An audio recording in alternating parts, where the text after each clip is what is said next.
Picture this. You are standing in a torchlit chamber beneath the Egyptian desert. The year is 2200 BC. You are a young soldier summoned at midnight with strange orders. Bring honey. 10 jars of it. Tell no one where you are going.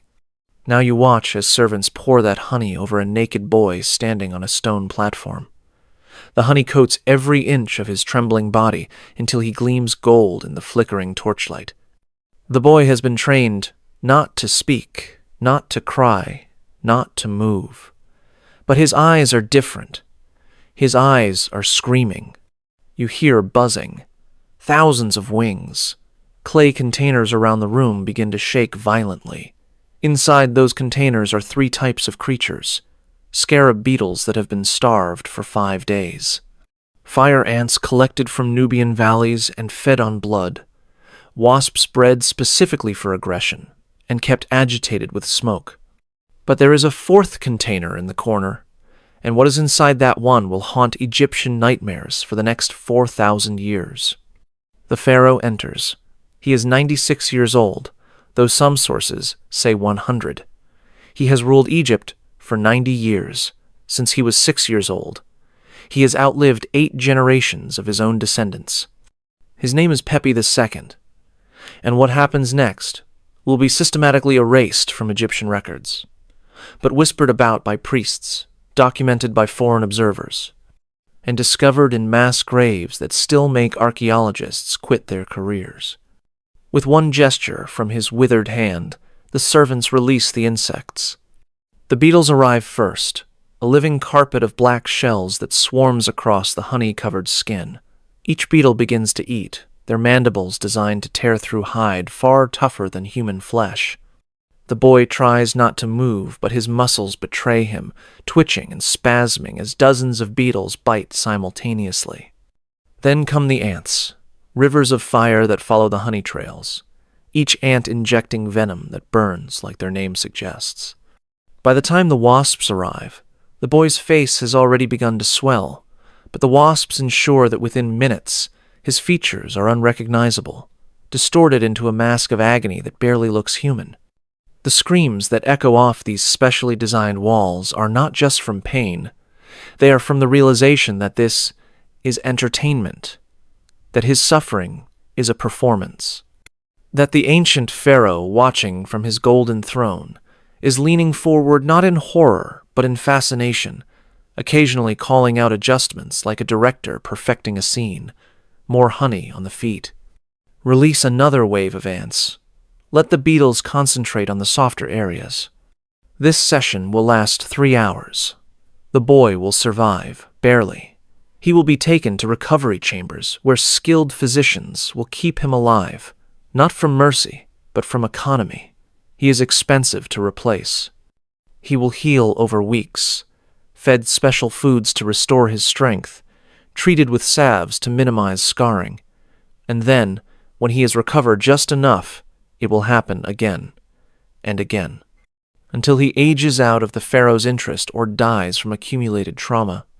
This boy is one of approximately 50,000 children who will disappear into Pepi's chambers over a 94-year reign. But before I tell you how a 6-year-old child became history's most prolific predator, before I explain how an entire civilization restructured itself to feed one man's appetites, you need to understand something that historians rarely discuss. Pepi II was not born evil. He was crafted, shaped, evolved through a perfect storm of unlimited power, childhood trauma, and 9 decades of never experiencing consequences. What you are about to learn is not just ancient history. It is a blueprint that repeats whenever humans gain absolute power for too long. This is the story of how a traumatized child became a god, how a god became a monster, and how 50,000 children brought down the greatest empire on earth with their absence. But before diving into the darkest parts of ancient civilizations, if you enjoy learning about the hidden truths of history, consider hitting that like button and subscribing for more content like this. And please comment below to let me know where you're listening from. Every monster has an origin story. For Pepi II, It began in 2278 BC with blood, betrayal, and a coronation that would shatter a 6-year-old mind into something unrecognizable. His father, Pepi I, died from what officials called a scorpion sting. Strange how that scorpion managed to bypass 14 guards, navigate through 4 locked doors, avoid 2 food tasters sleeping in the antechamber, and deliver a fatal sting that left wounds exactly matching a bronze dagger's width. Even stranger was how the crown prince, Pepi's older brother, died the same week from river fever, despite being in the deep desert for 3 months, nowhere near water. That left little Neferkare, known as Pepi, the 4th son nobody expected to matter. A quiet boy who played with wooden soldiers and followed his mother around the women's quarters. A child so far from succession that no one had bothered to train him for power. Within 7 days, he would be covered in blood, crowned as a living god, and discover something dark within himself that would grow for the next 9 decades. The coronation of a pharaoh was designed to transform human into divine. But what happens when you perform this ritual on a mind too young to understand the difference between symbol and reality? What happens when a 6-year-old truly believes he has become a god? The ceremony began at dawn. The priest stripped the child naked before 3,000 watching nobles. A white bull, specially raised for this moment, was led into the hall. Its throat was cut with such precision that the blood fountained directly into a golden basin large enough to bathe in. The bull's eyes were still blinking when they lifted the child and plunged him into its blood. He was held under until his lungs burned, until his child's body thrashed in panic, until the moment before drowning. Then they pulled him up, gasping and crimson, expecting the normal reaction of a terrified 6-year-old. Tears, screaming, the desperate need for his mother. Instead, little Pepi laughed. Not nervous laughter, not hysteria. The delighted giggle of a child who had discovered something wonderful.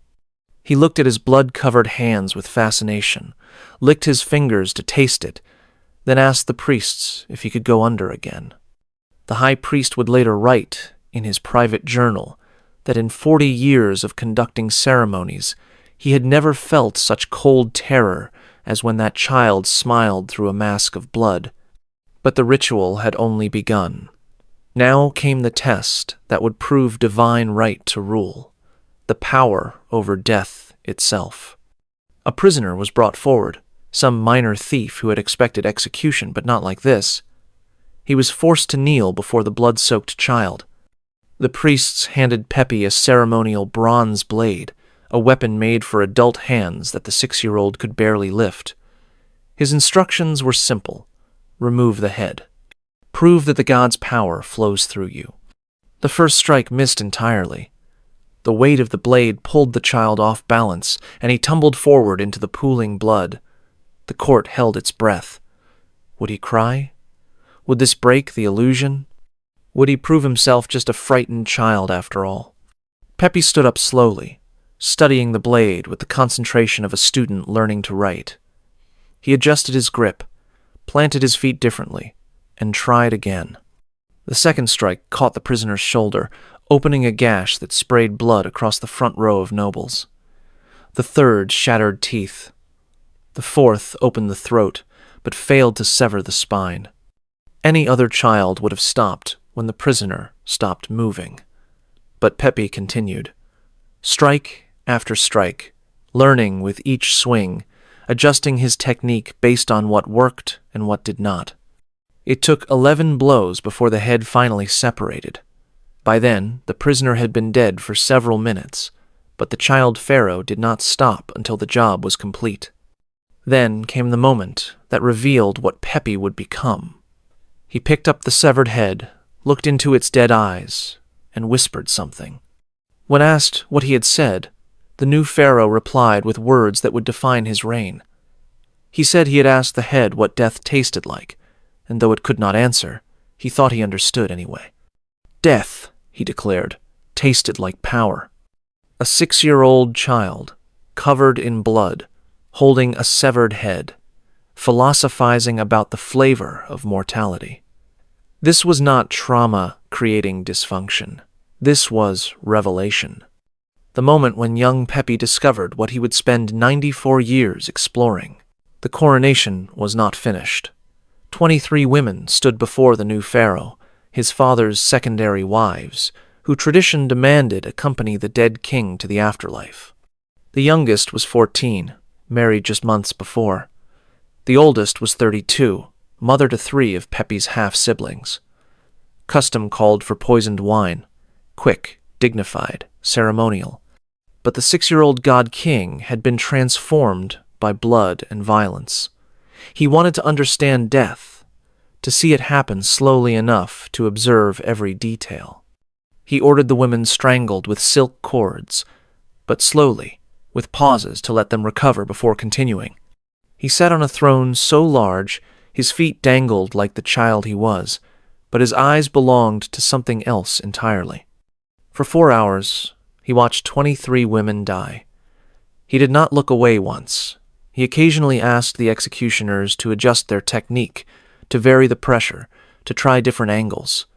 He was not just watching, he was studying, learning the exact moment when panic turned to acceptance, when the body stopped fighting, when the light left the eyes. Then came their children, 41 half-siblings who could potentially challenge his rule someday.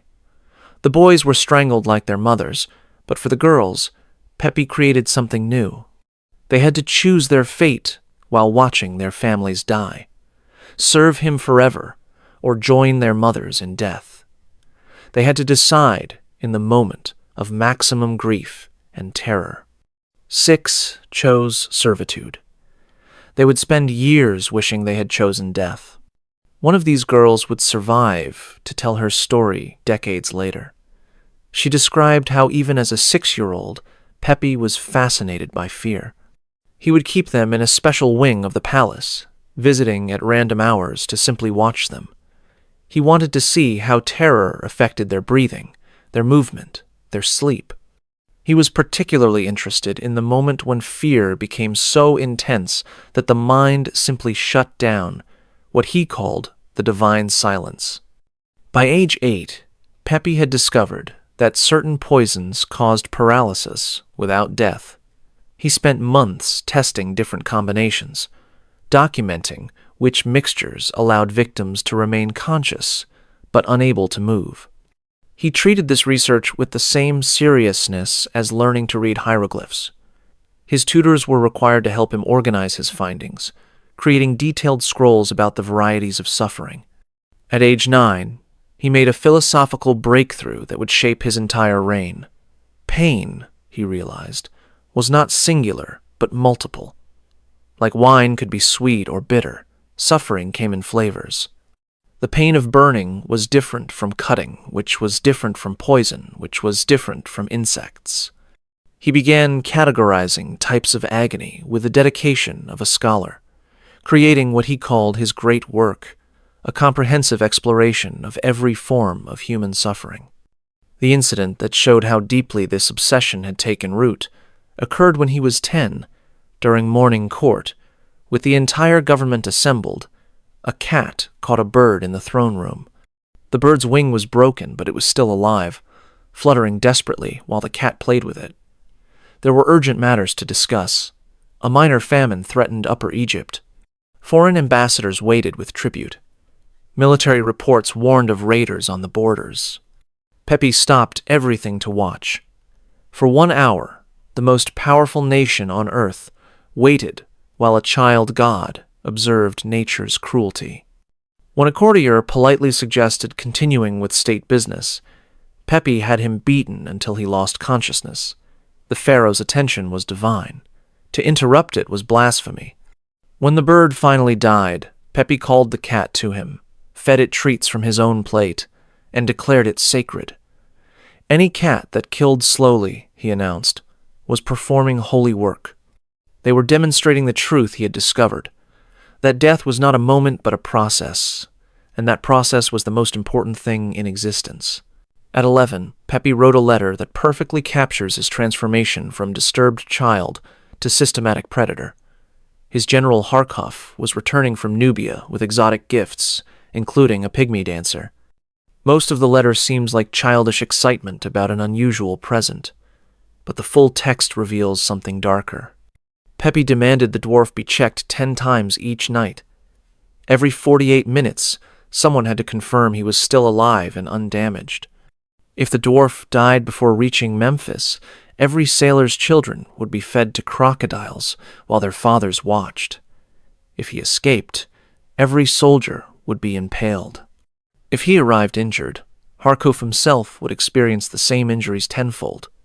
But the most revealing part was the postscript, usually omitted from translations. Pepi requested that Harkuf also bring a normal child of the same weight as the dwarf. He wanted to conduct comparisons, to see if size affected how long someone could survive without water, how they reacted to pain, whether their screams had different pitches. The dwarf was not entertainment, he was a research subject. By age 16, watching was no longer enough. Pepi needed to participate. The transformation from observer to actor began with the servants' children. Palace workers were required to bring their sons for blessing by the god king. These blessings happened in private chambers. The children entered healthy. They left damaged. Some never left at all. The first documented incident that Egyptian records could not completely hide occurred when Pepi was 24. A noble family's son, 13 years old, had been invited to join the palace musicians. 3 days later, his body was returned with injuries so extensive that the embalmers refused to prepare him for burial, claiming his ka, his life force, had been damaged beyond repair. The family demanded justice. They were wealthy, connected, impossible to silence. So Pepi did something brilliant and terrible. He declared their son had been chosen for sacred transformation. His suffering had opened doorways to divine knowledge. The family should feel honored. Then he invited them to the palace to receive compensation. They were never seen again. This was when Pepi created the position that would industrialize his obsessions, the overseer of royal entertainments. Officially, this sounded ceremonial. In reality, this was a procurement operation that would eventually employ nearly 1,000 people across Egypt. The first overseer was a man named Keti, chosen specifically for his lack of conscience. Within months, he had established a network of scouts, transporters, guards, doctors, and disposers. He created detailed criteria for selection, boys between 8 and 14. Specific heights, weights, skin tones, even the sound of their voices was evaluated. Pepi preferred higher pitches because his aging ears could hear them better when they screamed. The honey rituals began when Pepi was 52, in his 46th year of rule. By then, individual victims no longer satisfied him. He needed spectacle. He needed ceremony. He needed what he called symphonies of sensation. The idea came from watching warehouse workers who had spilled honey and been swarmed by insects. Pepi observed a young worker covered in biting ants and experienced what witnesses described as a religious revelation. Here was suffering that came from nature itself, pain that could be blamed on sacred creatures, torture that looked like divine judgment. The first honey chamber was simple, a single room beneath the palace, walls sealed with bitumen to contain sound, drainage channels in the floor for fluids. But simple was never enough for Pepi. Within a year, it had expanded into a complex of 9 interconnected chambers, each serving a specific purpose. The preparation chamber, where boys were cleaned and oiled. The honey room for the main ritual. The beetle pit, where victims were submerged in thousands of carnivorous scarabs.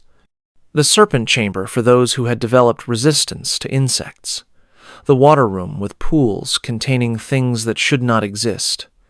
The fire chamber where controlled burning created specific types of pain. The recovery room where victims were kept alive for repeated use.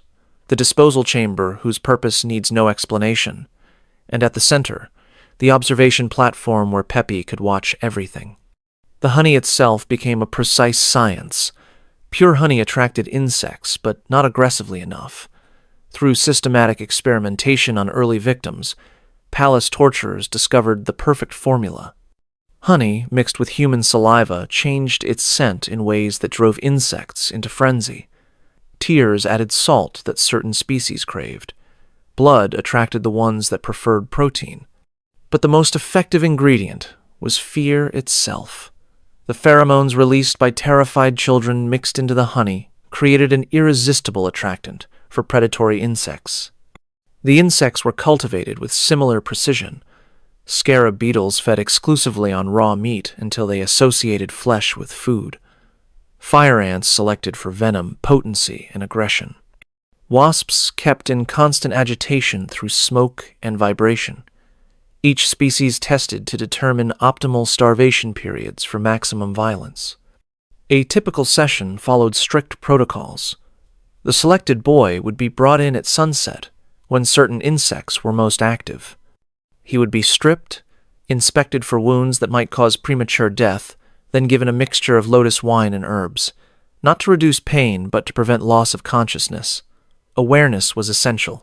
The entire point was that they knew what was happening. The boy would be positioned on a stone platform carved with drainage channels, leather restraints at wrists and ankles, tight enough to prevent escape but loose enough to allow the writhing that Pepi enjoyed watching. Then came the honey application.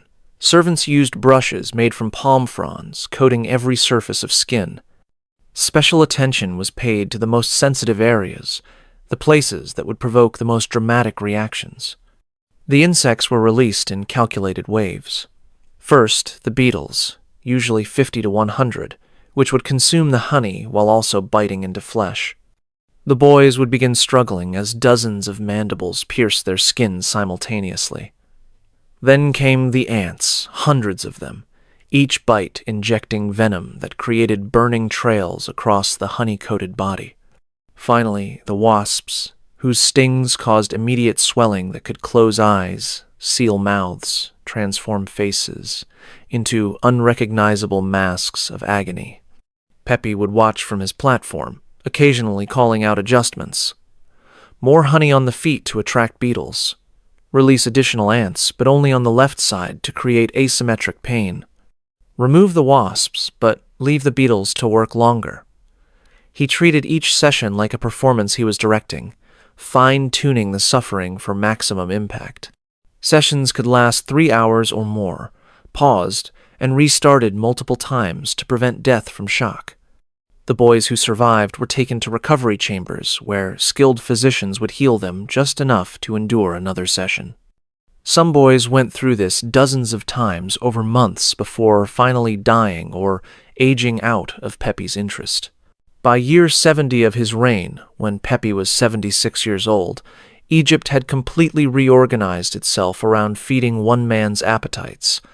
This was not corruption of an existing system. This was the creation of an entirely new architecture of atrocity. Consider the economics. Egypt produced more honey in Pepi's final 20 years than in the previous century combined. Entire agricultural regions that should have been growing grain were instead growing flowers for bees. This was during a period of climate change when the Nile floods were failing.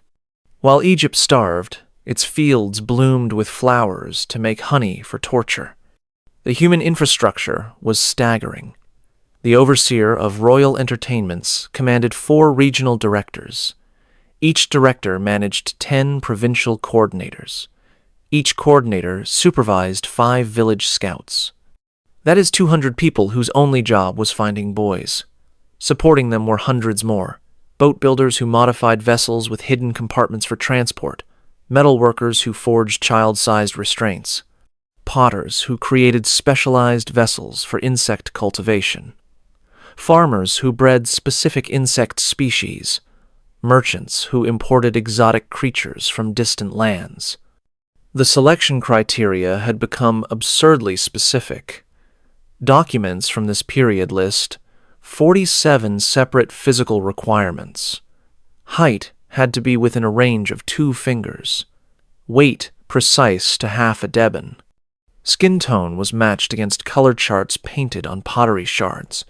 Even the timbre of their screams was evaluated during initial procurement, with preference for tones that Pepi's aged ears could still detect.